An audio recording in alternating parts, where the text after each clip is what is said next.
حضور صلی اللہ علیہ وسلم کی جب ولادت شریف ہوئی اس وقت حضور صلی اللہ علیہ وسلم کے دادا جان حضرت عبدالمطلب رضی اللہ تعالیٰ عنہ کعبہ شریف کی دیوار کی تعمیر میں مشغول تھے۔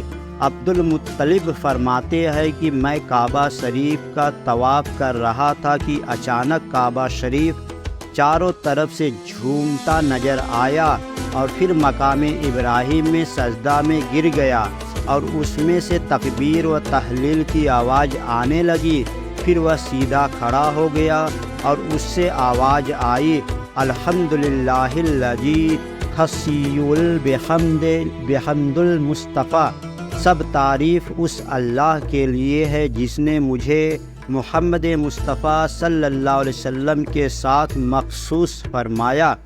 اور پھر ارکان کعبہ آپس میں ایک دوسرے پر سلام بھیجنے لگے۔ حضرت عبدالمطلب فرماتے ہیں کہ میں باب صفا سے باہر نکلا تو زمین کی ہر چیز مجھے تکبیر و تحلیل میں مشغول نظر آئی اور میں ان کا آواز سن رہا تھا۔ پھر یہ آواز سنی کہ قد جاءکم رسول اللہ صلی اللہ تعالی علیہ وسلم، یعنی تمہارے پاس رسول اللہ صلی اللہ علیہ وسلم تشریف لے آئے ہیں۔ پھر میں نے بتوں کو دیکھا تو وہ اوندھے منہ گرے ہوئے نظر آئے۔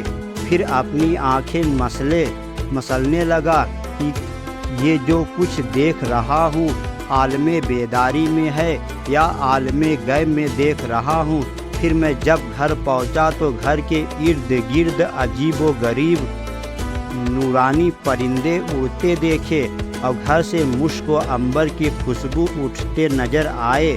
میں نے دروازہ کھٹکھٹایا تو آمنہ رضی اللہ تعالیٰ عنہا خود تک نکلی اور دروازہ کھولا۔ میں نے دیکھا کہ آمنہ کے چہرے پر ضعیف وغیرہ کا اثر نہ تھا، ہاں اس کے پیشانی پر جو نور چمکتا نظر آ رہا تھا وہ نظر اب نہ آیا۔ میں نے پوچھا، آمنہ پیشانی کا وہ نور کہاں ہے؟ وہ بولی، میرے یہاں ایک بچہ پیدا ہوا ہے جس کی ولادت کے بعد ہاتف سے مجھے آواز سنائی دی کہ اے اس کا نام محمد رکھنا صلی اللہ علیہ وسلم۔ اس کا آسمان پہ نام محمود ہے اور توریت میں مبید، زبور میں ہادی اور انجیل میں احمد اور قرآن میں طٰہٰ، یاسین اور محمد ہے۔ حضرت عبدالمطلب فرماتے ہیں کہ میں نے آمنہ سے کہا، چلو مجھے میرا پیارا بچہ دکھاؤ۔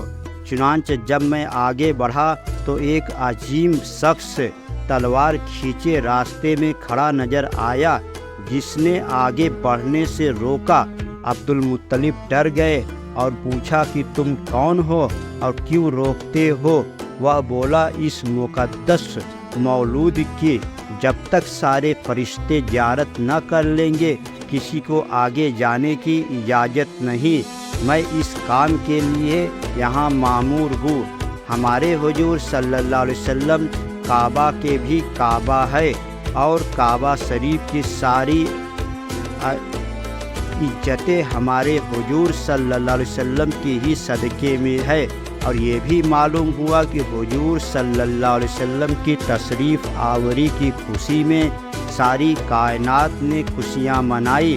کسی نے تکبیر و تحلیل کی نعرے بلند کر کے اور کسی نے بتوں کے اوندھے منہ گر کر کے اور منہ چھپا کر۔